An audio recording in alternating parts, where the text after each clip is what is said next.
Hello everyone. This is the fifth video of the chapter Human Health and Disease. इसके पहले वाले video तक हम लोग ने प्रिकॉशनरी मेज़र देख लिए थे और इस वीडियो में हम लोग इम्यून सिस्टम की बात करेंगे। ठीक है, तो आइए स्टार्ट करते हैं। देखिए, इम्यून सिस्टम हमारी बॉडी का वो सिस्टम है जो हमको प्रोटेक्ट करता है बाहरी इन्फेक्टिव एजेंट से, जो वायरस, बैक्टीरिया, ये जो टॉक्सिक सब्सटेंस है जो हमारी बॉडी को इन्फेक्ट करते हैं उनके अगेंस्ट हमको प्रोटेक्ट करता है और हमको बचाता है, जिससे हमको डिजीज़ नहीं हो पाती है। अगर अगर हमारा इम्यून सिस्टम स्ट्रांग है तो हमें डिजीज़ नहीं होगी, बट अगर हमारा इम्यून सिस्टम वीक है या वीक हो रहा है तो हमें डिजीज़ या इन्फेक्शन के चांसेस उतने ही ज़्यादा बढ़ते जाएंगे। तो कुछ टर्मिनोलॉजी है, आइए हम लोग स्टार्ट करते हैं, पढ़ते हैं उसको। फर्स्ट ऑफ ऑल, इम्यूनिटी क्या होती है? तो the ability of the body to protect against all types of foreign bodies, मतलब हमारे बॉडी की वो एबिलिटी जिसके थ्रू हम बचते हैं या प्रोटेक्ट होते हैं बाहरी किसी भी तरह की फॉरेन बॉडीज़, जैसे बैक्टीरिया, वायरस, कोई टॉक्सिक सब्सटेंस है जो हमारी बॉडी में एंटर करता है या हमको इन्फेक्ट करता है। तो हमारी बॉडी की वो पावर, वो रेजिस्टिव पावर जो हमको इन इन्फेक्टिव एजेंट्स से प्रोटेक्ट करती है, बचाती है, उसे हम इम्यूनिटी बोलते हैं। तो अगर क्वेश्चन आए व्हाट इज इम्यूनिटी, तो आप बता सकते हो कि द रेजिस्टिव पावर और the ability of the body which protect us against all types of infective agents like bacteria, virus, etcetera. ठीक है, चलिए इम्यूनोलॉजी क्या है? इम्यूनोलॉजी इज द स्टडी और the science dealing with the various phenomena of immunity. जो immunity अभी हम लोग ने बात की, तो इम्यूनिटी का जो फिनोमिना है, मैकेनिज्म है, उसकी study, induced sensitivity and allergy, जो हमारी बॉडी का जो हाइपर सेंसिटिव रिस्पॉन्स होता है, जो एलर्जी है, उसके मैकेनिज्म की स्टडी, इन की स्टडी को हम बोलते हैं इम्यूनोलॉजी। तो इम्यूनोलॉजी में बेसिकली हम अपनी बॉडी का इम्यून सिस्टम और उससे रिलेटेड जो उसके मैकेनिज्म है, जो प्रोटेक्टिव मैकेनिज्म है, उसके बारे में हम लोग स्टडी करते हैं। That is immunology. Immune response क्या है? इम्यून रिस्पॉन्स दैट मीन्स कि जब कभी हमारे हमको इन्फेक्शन होता है या जब कभी हमारी बॉडी में कोई फॉरेन एंटीजन एंटर करता है, तो हमारी बॉडी में उसके अगेंस्ट स्पेशलाइज्ड लिम्फोसाइट्स प्रोड्यूस्ड होती है। लिम्फोसाइट्स वो सेल्स होती हैं जो एंटीबॉडीज़ का प्रोडक्शन करती हैं और उन जो इन्फेक्टिव एजेंट्स होते हैं उनको किल करती हैं। तो उनका प्रोडक्शन होता है एक तरीके से हमारी बॉडी में, उन इन इन्फेक्टिव एजेंट्स के अगेंस्ट सोल्जर्स का प्रोडक्शन होता है और एंटीबॉडीज़ का प्रोडक्शन होता है। तो that response of our body is known as immune response, उसे हम इम्यून रिस्पॉन्स बोलते हैं। दैट मीन्स जब कभी हमको इन्फेक्शन होता है तो हमारी बॉडी उसके अगेंस्ट इम्यून रिस्पॉन्स शो करती है। एंटीजेंस क्या है? एंटीजेंस वो सब्सटेंस होते हैं जिनके अगेंस्ट हमारी बॉडी में एंटीबॉडीज़ का प्रोडक्शन होता है। ठीक है, मतलब the substance which stimulate the production of antibodies in our body is called antigen, उसे एंटीजन बोलेंगे। तो कोई भी ये वायरस हो सकता है, कोई भी बैक्टीरिया हो सकता है, कोई भी फॉरेन इन्फेक्टिव एजेंट हो सकता है, कोई भी फॉरेन प्रोटीन हो सकती है जो हमारी बॉडी में एंटर करने पर उसके अगेंस्ट एंटीबॉडीज़ का प्रोडक्शन करती है हमारी बॉडी, हमारा इम्यून रिस्पॉन्स जो होता है वो एक्टिव हो जाता है, तो उसे बोलते हैं एंटीजन। ठीक, एंटीबॉडीज़ क्या होती हैं? एंटीबॉडीज़ वो प्रोटीन मॉलिक्यूल होते हैं, वो immunoglobulin kind of a protein molecule हैं जो बॉडी में तब प्रोड्यूस होते हैं जब कोई फॉरेन एंटीजन हमारी बॉडी को इन्फेक्ट करता है। That means immunoglobulins proteins which are produced in the body in response to the antigen or any foreign body is called antibodies। जो ये एंटीबॉडीज़ होती हैं, बेसिकली इसके बारे में अगर हम डिटेल में पढ़ें तो इम्यूनोग्लोबुलिन मेनली 5 टाइप की हैं: IgA, IgG, IgDM, IgE and IgA। ठीक है, तो ये इम्यूनोग्लोबुलिन एंटीबॉडीज़ हैं, इनके कई टाइप होते हैं, सबका अपना अपना रिस्पॉन्स है। तो एंटीबॉडीज़ क्या होती हैं? एंटीबॉडीज़ वो प्रोटीन्स होती हैं, वो इम्यूनोग्लोबुलिन प्रोटीन्स होती हैं जो एंटीजन के अगेंस्ट बनती हैं और हमारी बॉडी को प्रोटेक्ट करती हैं। ठीक है, तो टर्मिनोलॉजी हम लोग को क्लियर हो चुकी है। आइए हम लोग आगे पढ़ते हैं। देखिए, on the basis of immunity possessed by the body, जिस तरह की इम्यूनिटी हमारी बॉडी में होती है तो उसके बेसिस पे इम्यूनिटी दो तरह की होती है: innate immunity and acquired immunity. ठीक है। इन्नेट इम्यूनिटी क्या होती है? देखो, इन्नेट इम्यूनिटी का मतलब है जो इम्यूनिटी बाय बर्थ होती है। बाय बर्थ का मतलब है जब बेबी जो जिसके बर्थ होती है, मतलब न्यूबॉर्न बेबी की, तो उसके पास ये इम्यूनिटी बाय बर्थ होती है, इसके बॉडी में प्रेजेंट होती है। और ये एक नॉन स्पेसिफिक टाइप का डिफेंस मैकेनिज्म है। नॉन स्पेसिफिक का मतलब ये किसी एक पर्टिकुलर स्पेसिफिक पैथोजन के अगेंस्ट नहीं है, ये एक जनरल डिफेंस मैकेनिज्म है जो सभी तरह के इन्फेक्टिव एजेंट्स से प्रोटेक्ट करता है बॉडी को। तो जो इन्नेट इम्यूनिटी है ये एक नॉन स्पेसिफिक इम्यूनिटी है। तो हम ये कह सकते हैं इन्नेट इम्यूनिटी और द नॉन स्पेसिफिक इम्यूनिटी। इसको देखते हैं। It is a kind of a non specific defence mechanism in an individual that is present at the time of birth, जो बर्थ से प्रेजेंट होता है।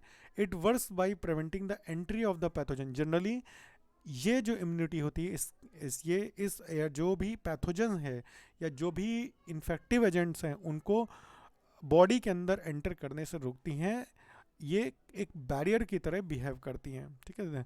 तो innate immunity having some sort of barriers like mechanism which prevent the entry of the foreign infective agent in the body में बचाती हैं। जैसे ये 4 तरह के बैरियर्स होते हैं: फिजिकल, फिजियोलॉजिकल, सेल्यूलर और साइटोकीन। तो फिजिकल बैरियर में क्या आ जाता है? फिजिकल बैरियर्स वो बैरियर्स होते हैं जो डायरेक्टली बाहर से, इन्वायरमेंट से माइक्रो ऑर्गेनिजम्स की एंट्री को रोकते हैं, ठीक है। इसका एग्जांपल है जैसे स्किन। जो हमारी स्किन है, स्किन के ऊपर क्यूटिकल होती है, डेड लेयर की सेल्स होती हैं, ठीक है, डेड सेल्स की लेयर है ये। तो होता क्या है कि क्यूटिकल हमारी बॉडी को बाहरी इन्फेक्शन से प्रोटेक्ट करती है, स्किन जो है वो प्रोटेक्ट करती है। म्यूकस जो होता है, सेक्रेशन जो हमारे रेस्पिरेटरी ट्रैक्ट में जहाँ से हम एयर को इनहेल करते हैं, म्यूकस होता है। तो ये जो म्यूकस है, म्यूकस का सेक्रेशन जो रेस्पिरेटरी ट्रैक्ट में होता है, और जो स्किन है, ये एक तरीके से फिजिकल बैरियर की तरह काम करते हैं जो भी इन्फेक्टिव एजेंट होता है उसको डायरेक्टली रोकते हैं, प्रिवेंट करते हैं हमारी बॉडी में एंट्री करने से, ठीक है। फिजियोलॉजिकल बैरियर क्या है, आइए देखते हैं। फिजियोलॉजिकल बैरियर का मतलब है कोई वर्किंग। तो जो हमारे बॉडी का टेम्परेचर है, जो 37 डिग्री सेंटीग्रेड है, ये टेम्परेचर जो है ये बॉडी फ्लूइड्स का पीएच, जो हमारे बॉडी फ्लूइड्स हैं, जो हमारे जूसेस हैं, गैस्ट्रिक जूसेस हैं या जो डाइजेस्टिव जूसेस हैं, उनका जो पीएच होता है, और बहुत से बॉडी सेक्रेशंस, ऐसे सेक्रेशंस जो हमको प्रोटेक्ट करते हैं बाहरी एजेंट से, बाहरी इन्फेक्टिव एजेंट से, वो सब फिजियोलॉजिकल बैरियर में आएंगे। जैसे एसिड इन द स्टमक, मतलब जो भी हम फूड खाते हैं उसमें जो भी बैक्टीरिया, वायरस है, जो भी अगर कोई इन्फेक्टिव एजेंट चला जाता है तो वो एसिड जो HCl है उसको किल कर देता है। टीयर्स फ्रॉम द आई, जो हमारी आंखों से आंसू निकलते हैं, उसमें एक एंजाइम होता है लाइसोजाइम, जो एक तरीके से बैक्टीरियोलिटिक एंजाइम है, मतलब बैक्टीरिया को किल करता देता है, ठीक है। तो लाइसोजाइम है, वो प्रोटेक्ट करता है। सलाइवा फ्रॉम द माउथ, जो हमारे माउथ से सलाइवा निकलता है उसमें भी लाइसोजाइम होता है, वो भी प्रोटेक्ट करता है हमको। अगर हम फूड के साथ कोई भी इन्फेक्टिव एजेंट या बैक्टीरिया हमारी बॉडी में एंटर भी करते हैं तो सलाइवा में निकलने वाला जो लाइसोजाइम है वो उसको किल कर देता है। ईयर वैक्स, जो हमारे कान के अंदर जो ईयर वैक्स होता है, जिस सेरोमिन, वो भी हमको प्रोटेक्ट करता है इन्फेक्शन से, जिससे कोई भी इंसेक्ट है या कोई भी दूसरा जैसे बैक्टीरिया है या जो भी डस्ट पार्टिकल है हमारे जो ईयर में है, वो वहीं पे ट्रैप हो जाते हैं और अंदर इन्फेक्शन नहीं कॉज कर पाते हैं। तीसरा है सेलुलर बैरियर। सेलुलर बैरियर में बेसिकली सेल्स आती हैं, जो फैगोसिटिक सेल्स होती हैं, जो किल करती हैं फॉरेन जर्म्स को, बैक्टीरिया को, जो भी हमारी बॉडी के अंदर एंटर करते हैं, इन्फेक्शन कॉज करते हैं। इसमें आ जाएगा जैसे PMNL, ये है पॉलीमॉर्फो न्यूक्लियर ल्यूकोसाइट्स। ये फैगोसिटिक नेचर की सेल्स होती हैं, किल करती हैं। न्यूट्रोफिल्स का भी ये काम है, मोनोसाइट्स भी हैं, और लिम्फोसाइट जो कि नेचुरल किलर सेल्स होती हैं। ये वो सब सेल्स हैं जो हमारे ब्लड में, हमारे लिम्फ में, ठीक है, प्रेजेंट होती हैं, और ये किसी भी तरह के इन्फेक्टिव एजेंट्स को किल कर देती हैं, उसको ईट कर देती हैं, उसको ख़त्म कर देती हैं, डिस्ट्रॉय कर देती हैं, ठीक है। तो ये याद रखिएगा, ये सेलुलर बैरियर में आती हैं। एक तरीके से ये सेल मीडिएटेड इम्यूनिटी प्रोवाइड करती हैं। चौथा है साइटोकिन बैरियर। साइटोकिन में स्पेशली जो सेल्स होती हैं वो रिलीज़ करती हैं स्पेसिफिक प्रोटीन, जैसे जो वायरस इन्फेक्टेड सेल्स होती हैं जहाँ पे वायरस का इन्फेक्शन होता है, तो वायरस इन्फेक्टेड सेल्स कुछ एंटी वायरल प्रोटीन्स प्रोड्यूस करती हैं जिससे जो हेल्दी सेल्स हैं दूसरी, उनको बचाया जा सके वायरस के फर्दर इन्फेक्शन से।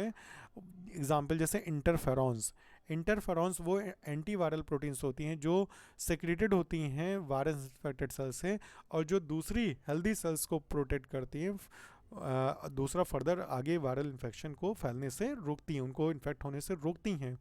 तो वो आपके साइटोकिन में आ जाएंगी। तो ये सब आप याद रखिएगा, बैरियर्स में इनके एग्जाम्पल्स याद करिएगा रखिएगा, क्योंकि ये क्वेश्चन पूछे जाते हैं। तो हम लोग ने अभी पढ़ी इन्नेट इम्यूनिटी जिसमें 4 तरह के बैरियर पढ़े। अब हम पढ़ते हैं एक्वायर्ड इम्यूनिटी। देखो, एक्वायर्ड का मतलब है जो हमारे लाइफ में बाद में आया हो, एक्वायर किया हो जो हमने लाइफ में, दैट मीन्स इसको हम एडेप्टिव इम्यूनिटी भी बोलते हैं। ठीक है, एक्वायर्ड इम्यूनिटी या एडेप्टिव इम्यूनिटी। देखो क्या है कि it is the resistance that an individual acquire during his life.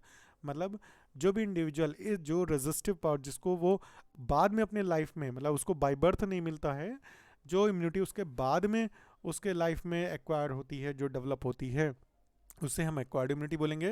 And it is a specific type of defence mechanism. ये स्पेसिफिक है, मतलब जिस जिस तरह के वायरस या बैक्टीरिया से हमारा सामना होता रहेगा, जिनका इन्फेक्शन हमारी बॉडी में होता रहेगा, उनके अगेंस्ट हमारे ब्लड में एंटीबॉडीज़ और लिम्फोसाइट्स का प्रोडक्शन होता रहेगा, और एक तरीके से उनकी एक मेमोरी बन जाएगी, पहले से ऑलरेडी जो एंटीबॉडीज़ हैं वो बन जाएंगी। तो वो हमारे लिए एक तरीके से एक्वायर्ड इम्यूनिटी का पार्ट है। दैट मीन्स अगर फ्यूचर में कभी और दोबारा से इन्फेक्शन होता है तो पहले से बनी मेमोरी सेल्स जो हैं वो और ज़्यादा स्ट्रॉन्ग रिस्पॉन्स शो करेंगी, जिससे हम उनसे बच सकते हैं। तो जो वैक्सीनेशन होता है वो इसी पे डिपेंड होता है, हम लोग आगे डिटेल में बात करेंगे। देखो, एक्वायर्ड इम्यूनिटी होती है, ये इसमें 2 तरह के रिस्पॉन्स शो होते हैं, एक होता है प्राइमरी रिस्पॉन्स, एक होता है सेकेंडरी रिस्पॉन्स। प्राइमरी रिस्पॉन्स क्या होता है? Primary immune response. देखो, when the body first encounter a pathogen, मतलब जैसे जब बॉडी में जब लाइफ में पहली बार कभी कोई एंटीजन कोई पैथोजन अगर बॉडी को इन्फेक्ट करता है, तो हमारी बॉडी जो रिस्पॉन्स शो करती है वो रिस्पॉन्स पहले तो बहुत ही स्ट्रॉन्ग रिस्पॉन्स नहीं होता है, पहले वो टाइम लेता है उस पैथोजन के अगेंस्ट लिम्फोसाइट्स के प्रोडक्शन में, फिर देन उसके अगेंस्ट एंटीबॉडीज़ का प्रोडक्शन होता है। तो ये रिस्पॉन्स टाइम लेता है डेवलप होने के लिए, और इसका जो इंटेंसिटी होती है जो इसकी, वो थोड़ी लो होती है, क्योंकि पहली बार में बहुत ज़्यादा एंटीबॉडीज़ और बहुत ज़्यादा प्रोडक्शन नहीं हो पाता है। तो प्राइमरी रिस्पॉन्स जो होता है वो थोड़ा लो इंटेंसिटी का होता है। अब पैथोजन अगर बहुत ही ज़्यादा हाई पावर का है और वो अगर इन्फेक्ट करता है हमारी बॉडी को, और फर्स्ट टाइम इन्फेक्ट करता है, और उसके अगेंस्ट अगर हमारी बॉडी प्राइमरी रिस्पॉन्स शो कर रही है और बहुत ही स्ट्रॉन्ग रिस्पॉन्स ये नहीं है, तो हमें वो डिजीज़ हो जाएगी।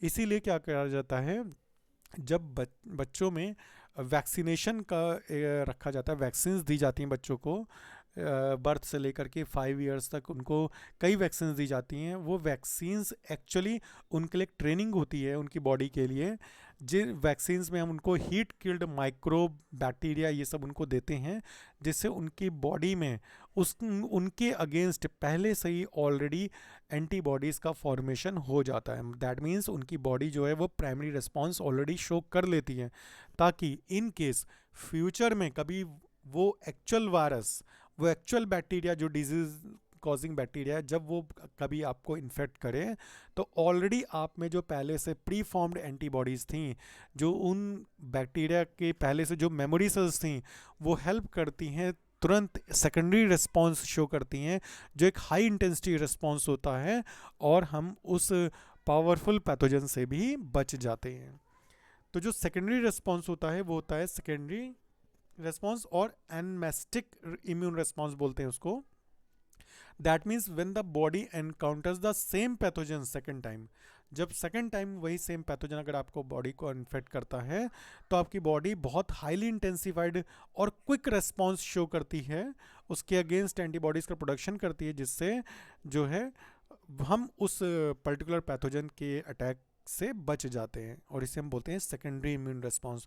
तो एक तरीके से प्राइमरी इम्यून रिस्पॉन्स को हम वैक्सीनेशन के थ्रू पहले से ही अपनी बॉडी में डेवलप कर लेते हैं, इसलिए वैक्सीन दी जाती हैं। वैक्सीन्स में आपके हार्मलेस वायरस बैक्टीरिया होते हैं, लो इंटेंसिटी वायरस बैक्टीरिया होते हैं, हीट किल्ड वायरस बैक्टीरिया होते हैं, जो हमारी बॉडी में एक तरीके से उसके अगेंस्ट एंटीबॉडीज़ और मेमोरी सेल्स का फॉर्मेशन करके जाते हैं, ताकि फ्यूचर में कभी एक्चुअल में डेडली वायरस जब या डेडली बैक्टीरिया जब हमको इन्फेक्ट करे तो हम उसके अगेंस्ट सेकेंडरी रेस्पॉन्स शो करें, हाई इंटेंसिटी रेस्पॉन्स शो करें और उनसे बच सकें।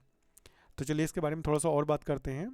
देखो लिखा कि after responding to the foreign micro organism and elimination of the pathogen the immune system keeps the memory. जब भी कभी हमको इन्फेक्शन होता है तो माइक्रो ऑर्गेनिज्म और उसका जब एलिमिनेशन होता है, जब वो बॉडी से ख़त्म हो जाता है, तो भी उसके बाद हमारा इम्यून सिस्टम उसकी एक मेमोरी सेल्स बना के रख लेता है, ठीक है, जो हम उसको प्राइमरी रिस्पॉन्स के टाइम पे बनी थी।